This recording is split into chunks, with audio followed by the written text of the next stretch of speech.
Savez-vous que l'on ne souffle jamais sur une bougie à table? Souffler est sans doute le geste le plus instinctif et pourtant le plus maladroit.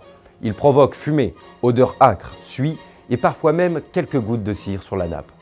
À table, ce mouvement est jugé peu discret et contraire à toute élégance. Pendant des siècles, on lui a préféré un geste bien plus civilisé, l'étouffement. En France, le mot chandelle désigna longtemps toute source lumineuse, mais à partir du XVIIIe siècle, une distinction s'impose. La chandelle, faite de suif, économique mais fumeuse et malodorante, et la bougie en cire, comme celle-ci, souvent de cire d'abeille, plus coûteuse, mais plus stable, plus propre et plus noble. Le mot bougie d'ailleurs tire son nom de la ville Béjaïa, dans le nord de l'Afrique. Dès le XIVe siècle, on y fabriquait des chandelles de cire d'une qualité remarquable que l'on commença à importer en France. Aussi fallait-il user de ces bâtons de lumière avec une grande parcimonie.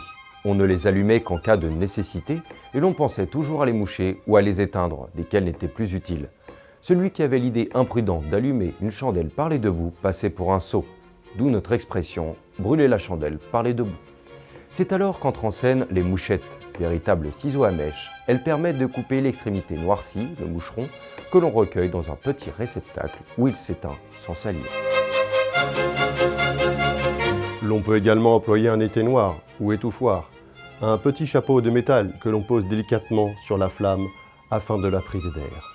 Le résultat est parfait, ni odeur, ni projection.